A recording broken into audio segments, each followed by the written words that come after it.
Aleluia, Senhor. Gera criatividade nos teus filhos.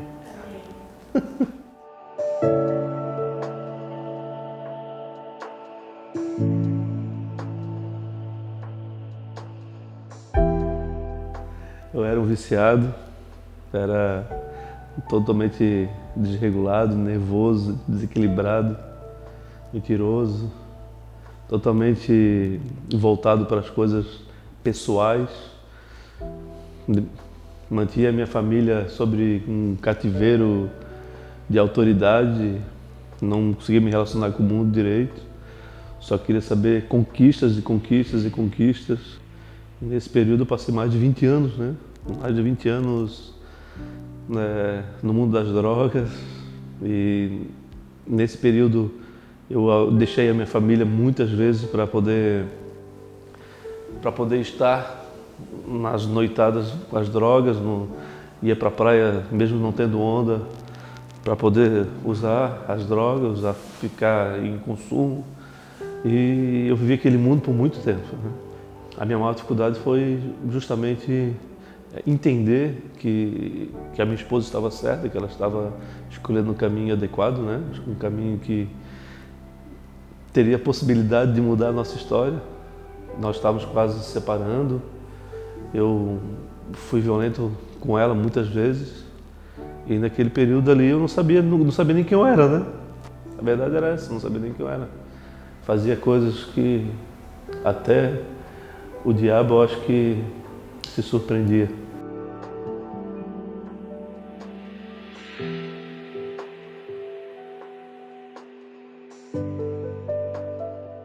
A minha esposa começou a me convidar para participar de um congresso, e esse congresso era no interior aqui de Santa Catarina, era no interior do interior, numa escola, e de uma igreja que ela participava, não era ainda Bola de Neve. E aí eu não queria vir de jeito nenhum, eu rejeitava, porque eu imaginava que ela ia se tornar aquele estereótipo cristão, né? Cabelo comprido, bigode, como eu sempre brinco, mas isso era a verdade, era algo que tocava a minha vida. Eu achava que isso seria terrível para mim, por ter uma esposa com aquela característica do meu lado. E a minha filha começou a me convidar também. E quando ela começou a me convidar, eu acabei aceitando, por causa que eu já não aguentava mais aquela situação que eu estava vivendo, né? A minha esposa começou a orar pela minha vida, e ela teve uma estratégia muito incomum, que foi orar para que eu tivesse dor de cabeça sempre quando eu fosse usar drogas ou beber, como eu bebia demais, né? Cerveja, aguardente, uísque, cachaça de todo tipo, fazia até coleção. E ali ela começou a orar, e quando chegou um momento que eu já não conseguia mais usar droga, porque antes de usar droga eu já começava a dar dor de cabeça, antes de eu beber eu já começava a dar dor de cabeça, então o barulho da latinha de cerveja era um barulho que para mim já era terrível, já me consumia. E eu abandonei as drogas uns 2 ou 3 anos antes da minha conversão. E ali nós tivemos um culto maravilhoso, e esse culto tinha um pastor que era coronel do exército, então ele pregava e cantava ao mesmo tempo. Ele tinha um estilo bem diferente, nunca mais eu tive a oportunidade de estar diante dele, não sei onde que ele está, nem se lembra o nome dele. Mas ele começou a ministrar, e ele fez um convite para aqueles que quisessem aceitar o Senhor, viesse para frente. E naquele momento eu estava lá atrás, no fundo, eu fui arrastando as cadeiras, fui separando as cadeiras, fui entrando, como se estivesse entrando numa floresta, um mato fechado. E eu entrei, fui lá para frente, e ali eu tive uma experiência poderosa, porque tinha os pastores no lado direito, estava no lado esquerdo. E eu comecei a flutuar, comecei a balançar como se fosse um pêndulo de um relógio, né? E ali minha experiência foi muito forte, e a partir daquele momento, eu entendi tudo que eu não entendia até então. A minha vida foi completamente transformada, as pessoas começaram a me questionar, aquelas mentiras que seriam naturais de a gente falar quando está usando drogas naquele ambiente, eu já não conseguia mais mentir. Quando eu me deparei daí com o Senhor, as coisas foram muito rápidas, entanto que em menos de 1 ano nós já éramos líder de célula. Em 2 anos já estava no Ministério Diaconal, 4 anos no Ministério do Presbitério, em 5 anos eu já era pastor. Então foi muito rápido. Nem 5 anos ele já era pastor. Então, até hoje tem pessoas que não me conhecem como pastor, me conhecem como na época do mundão, da loucura. Vem conversar comigo como se eu estivesse curtindo aí das drogas. Eu uso esse gancho para poder ministrar a eles. Infelizmente muitos deles já não estão conosco hoje, alguns já morreram, outros HIV e suicídios por causa do consumo exagerado, né, que aconteceu algumas vezes. E esse mundo foi de onde eu saí. Foi de onde eu saí.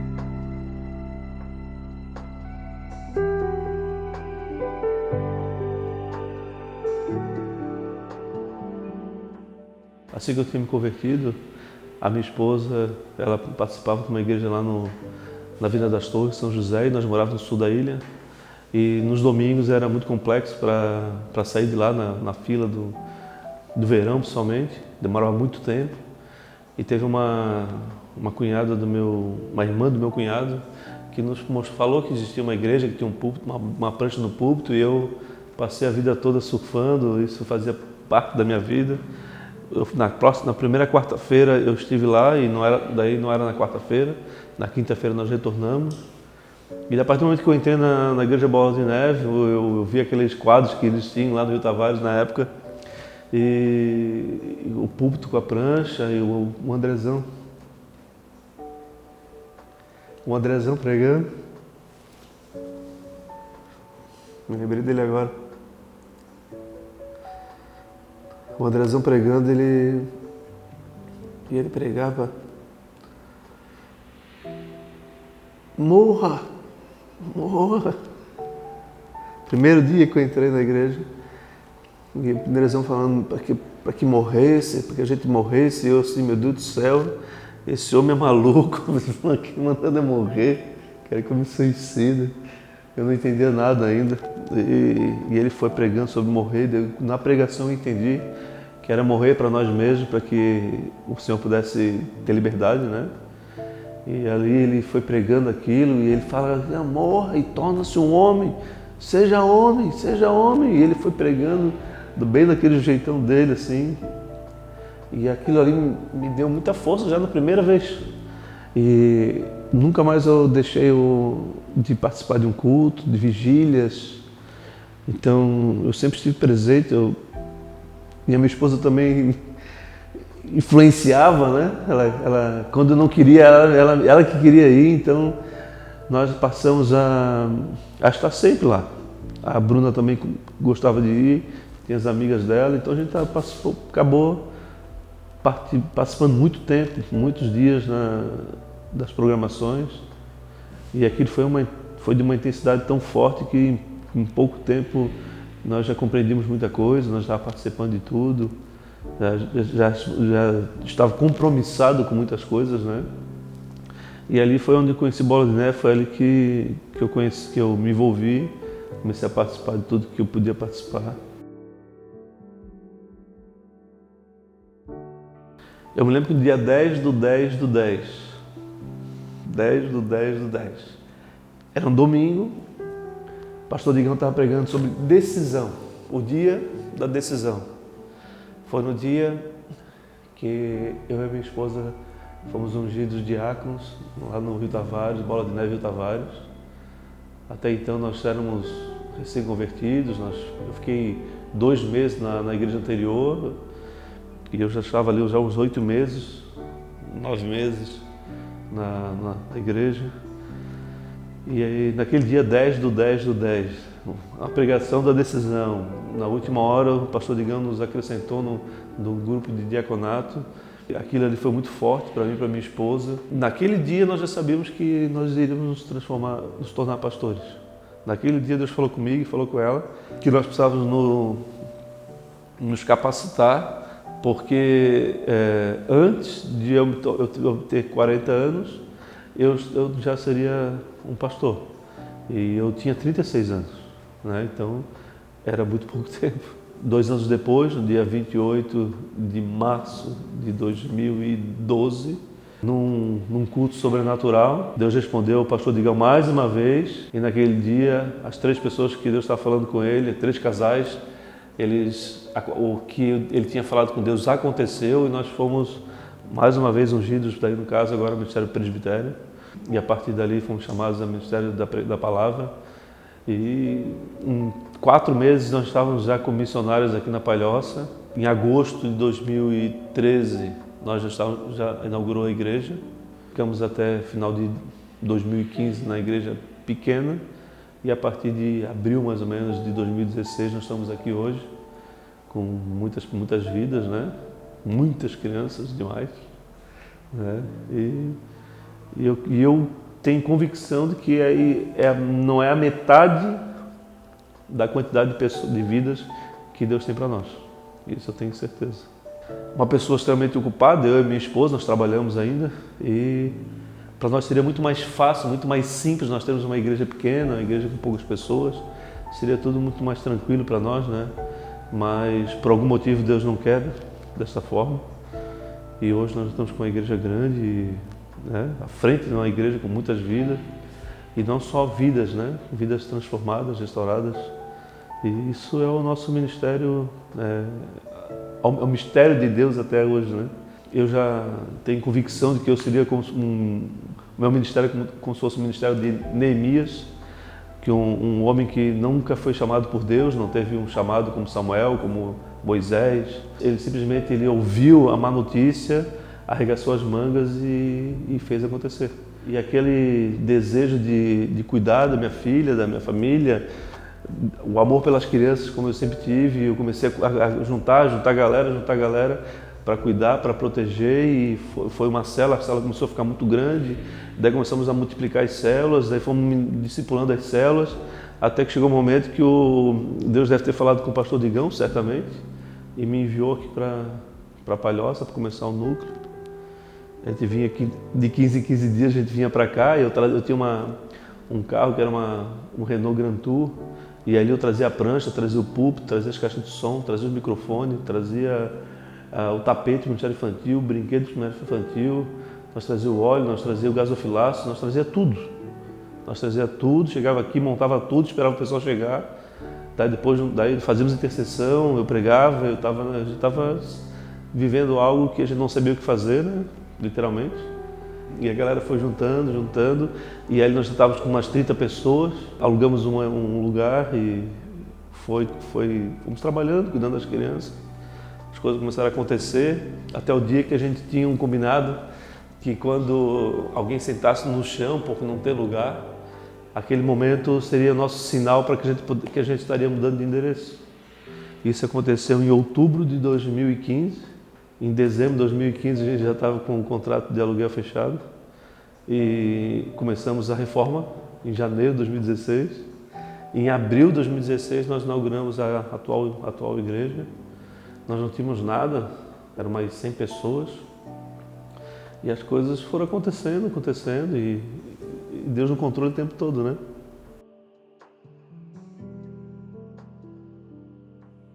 Os próximos anos do Senhor eu espero viver com muita expectativa, vendo pessoas que eu amo se entregando ao Senhor, né?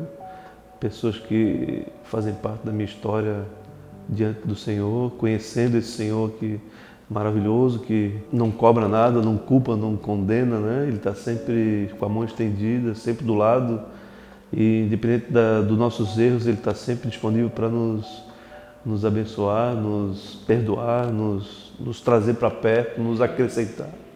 Muitos me questionam, principalmente na minha atividade profissional, se tornar um pastor, uma pessoa que já tem um histórico de contabilidade, um contador, né?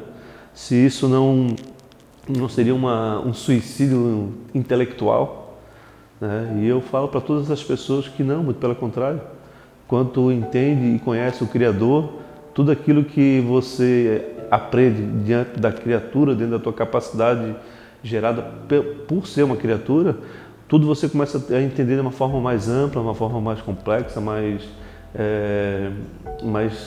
fina, com mais entendimento, com mais discernimento, né? Então fica tudo mais simples. Agora os próximos anos serão anos que certamente nós viveremos um grande avivamento, né?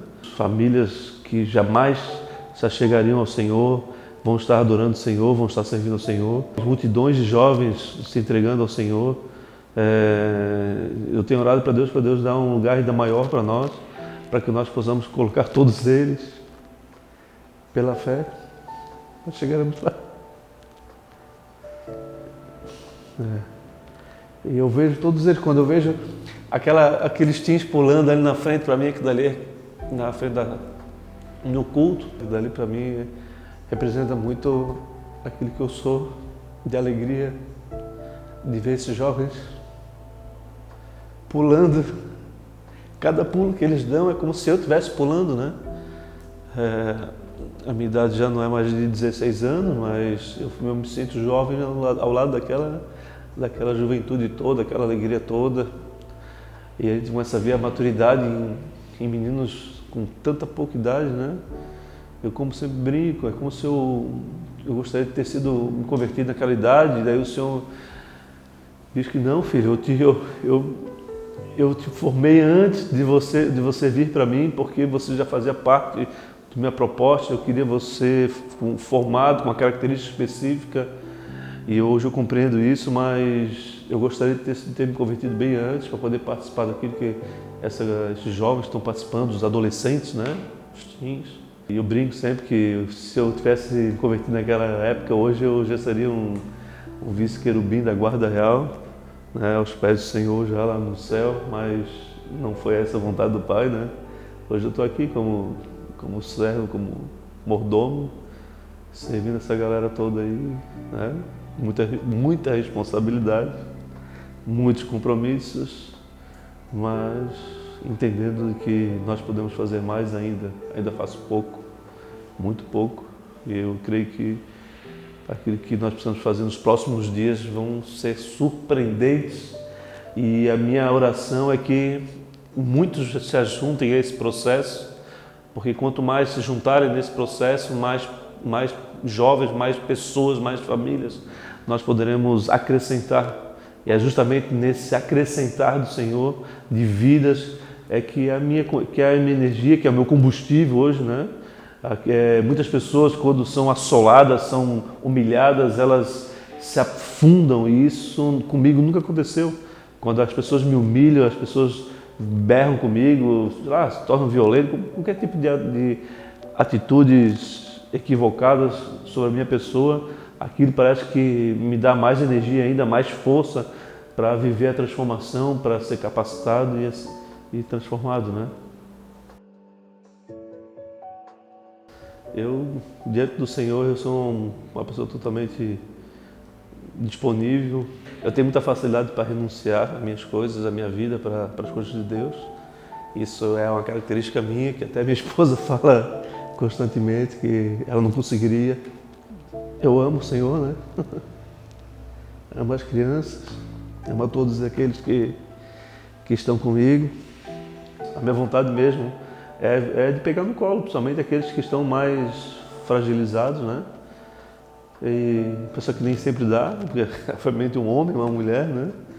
Mas no Senhor eu sou uma pessoa totalmente disponível, totalmente sensível à voz dele. Deus fala comigo de uma maneira muito simples, eu busco ser simples também. E eu entendi que o que Deus deseja de nós é a nossa originalidade, né? Quanto mais originais nós somos, mais parecidos nós seremos com Ele, né? Eu conheço todas as minhas limitações, mas eu confio naquele que não tem limitação nenhuma, né? E é isso que faz a diferença.